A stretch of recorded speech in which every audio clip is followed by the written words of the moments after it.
आणि आता थेट जाणार आहोत रोहित पवार बोलतायत तिथे सुद्धा असाच वाद झाला होता आणि मग त्याच्यामध्ये कुणी हात धुवून घेतले तर प्रफुल्ल पटेल साहेबांनी हात धुवून घेतले.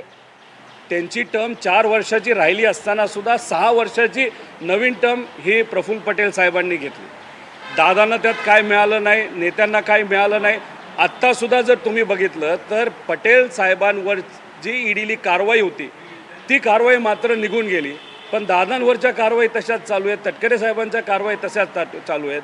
त्यामुळे साहेबांना सोडून हे जे नेते आता युतीमध्ये महायुतीमध्ये गेलेले आहेत, सगळ्यात जास्त फायदा कोणाचा झाला असेल तर ते प्रफुल्ल पटेल साहेबांचं आहे. त्यांचं अभिनंदन करतो आणि त्यांना मंत्रिपद म्हणजे अजितदादांच्या पक्षाला मंत्रिपद आत्ता दिलं नसेल आणि जर दिलं जाणार नसेल त्याचा एकच अर्थ येत्या काळामध्ये राष्ट्रवादी पक्ष हा अजितदादांकडे राहणार नाही. त्यांच्याकडे एकच पर्याय राहील, भाजपच्या कमळावर लढायचा. बाकी कुठलाही इतर पर्याय राहणार नाही असं वाटतं. मनोज जरांगे पाटील असं म्हणतात सगळ्यात वाईट परफॉर्मन्स जो आहे तो उत्तर प्रदेश आणि महाराष्ट्र म्हणजे एनडीएच्या दृष्टीने मी म्हणते की या 2 राज्यांचा सगळ्यात वाईट परफॉर्मन्स राहिला आहे.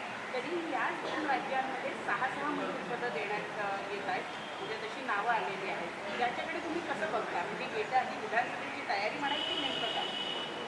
तसं नाही, गडकरी साहेब मोठे नेते, त्यांना तर मंत्रिपद मिळालंच पाहिजे असं फक्त भाजपच्या कार्यकर्त्यांची इच्छा नाही, आमच्यासारख्या लोकांची सुद्धा होती. कारण का ते भेदभाव कधी करत नाही.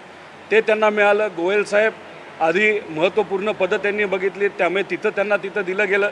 आणि हे जे बाकीचे आहेत त्यांना तिथं दिलं असलं तरी महाराष्ट्रात कितीही पदं त्यांनी दिली तरी विधानसभेला काहीही झालं तरी BJP या राज्यात येणार नाही असा विश्वास आम्हालाही वाटतो आणि लोकांनाही वाटतो. त्यामुळे किती पदं दिली नाही दिली त्याचा काही फरक पडत नाही. पण उत्तर प्रदेशमध्ये जे झालं तिथल्या नागरिकांना मानलं पाहिजे. त्यांनी धडा शिकवला भाजपला की तुम्ही जर मंदिराला स्वतःची प्रॉपर्टी समजत असाल तर आम्ही तुम्हाला उत्तर देणार. हे तिथं उत्तर प्रदेशच्या लोकांनी दाखवलं की जे काय अयोध्यामध्ये झालं, ज्याच्यामध्ये भाजपच्या नेत्यांनी सगळा प्रोग्राम हायजॅक केला, मंदिर त्यांची प्रायव्हेट प्रॉपर्टी असं दाखवलं आणि हे लोकांना आवडलं नाही. आणि हे तिथं असताना लोकांनी दाखवून दिलं लोकशाहीच्या माध्यमातून. त्यामुळे उत्तर प्रदेशच्या सर्व नागरिकांचा मी आभार व्यक्त करतो. भाजपच्या विरोधात तुम्ही तिथं त्या विषयावर गेला म्हणून. मनोज जरांगे पाटील असं म्हणतायत की मराठ्यांना ज्या इतर जातीचे लोक त्रास देतील त्यांना आम्ही विधानसभेत सुद्धा पाडणार. ती त्यांची भूमिका आहे. ते सामाजिक कार्यकर्ते आहेत. ते स्वतःच्या विचाराने आणि कार्यकर्त्यांच्या हिमतीवर तिथं ते कार्य करत असतात. ते कुठल्याही पक्षाची निगडीत नाहीत. त्यामुळे तो त्यांचा व्यक्तिगत निर्णय आणि वक्तव्य आहे. त्या बाबतीत आम्हाला तरी इथं काय बोलता येणार नाही. आणखी एक महत्त्वाचा मुद्दा की श्रीकांत शिंदे तुम्ही तरुण नेते आहात, तेही तरुण नेते आहेत, त्यांना यावेळेला मंत्रिपद मिळेल अशी अपेक्षा होती. परंतु शिंदे यांनी मात्र प्रतापराव जाधव जे 4थ्यांदा लोकसभेमध्ये जात आहेत त्यांना ही संधी दिली आहे. ते असं म्हणतात की राजा का बेटा राजा नाही बनेगा, जो काबिल है वही बनेगा आणि म्हणून आम्ही प्रतापराव जाधवांना ही संधी दिली. याच्याकडे कसं पाहता? जो काबिल आहे तोच बनेगा असं कोण म्हणलं? मुख्यमंत्री साहेब म्हणलं. खरं तर श्रीकांत शिंदेंना मी जवळून बघितलेलं आहे. ते काबिल आहेत मला तरी वाटतं. पण त्यांच्या वडिलांना ते काबिल वाटत नसतील तर त्याला मी काय करू शकत नाही. पण कसं असतं की मुख्यमंत्री पद हे खूप तसं मोठं पद, ते सुद्धा महाराष्ट्राचे मुख्यमंत्री हे पद खूप मोठं असतं. त्यामुळे त्यांनी तिथं करत असताना एकदम स्ट्रॅटेजिक चांगला निर्णय घेतला. आणि त्याच्याचबरोबर मुख्यमंत्र्यांचा मुलगा जर खासदार असेल तर मंत्री कुणीही त्यांच्या पक्षातलं झालं तरी त्यांना श्रीकांत शिंदेंचं हे ऐकावंच लागतं, राज्यात पण ऐकावंच लागतं. त्यामुळे त्यांना खूप मोठा फरक पडेल असं मला तरी वाटत नाही. फक्त एकच कदाचित त्यांना मंत्रिपद मिळालं. अपेक्षा 3 पदाची होती, एकच पद मिळालं, काय हरकत नाही.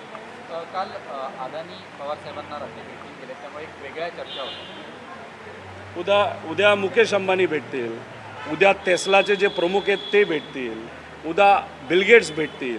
मग आपण असं म्हणणार का की पवारसाहेब आता अमेरिकेमध्ये पार्टी उभी करतायत, चालू करतायत? असं नसतं.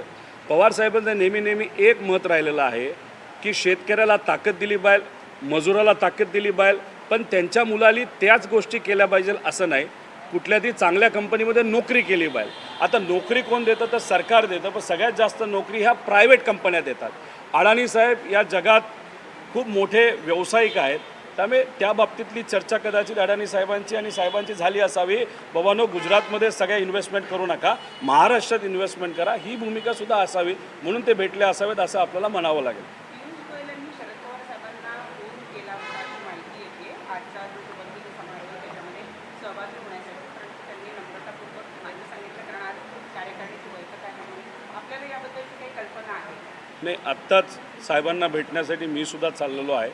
तिथं गेल्यानंतर त्या बाबतीत काय कळलं तर, पण हे जे काही महत्त्वपूर्ण चर्चा असतात त्याच्यात आमच्यासारखे लहान कार्यकर्ते इन्व्हॉल्व नसतात, त्यामुळे मला त्या बाबतीत काही सांगता येणार नाही. पण कोणी खासदार उपस्थित राहणार आहे शपथविधीला आपल्या पक्षात? माझं एक व्यक्तिगत मत आहे की ठीक आहे, NDA सरकार आहे, ते तिथं त्यांचा कार्यक्रम NDA म्हणून घेत आहेत आणि NDA म्हणून तो कार्यक्रम तिथं घेतला जात असेल तर इंडिया आघाडीच्या कुठल्याही खासदाराला तिथं जाऊ नये असं कार्यकर्ता म्हणून माझ्यासारखेला तरी वाटतं.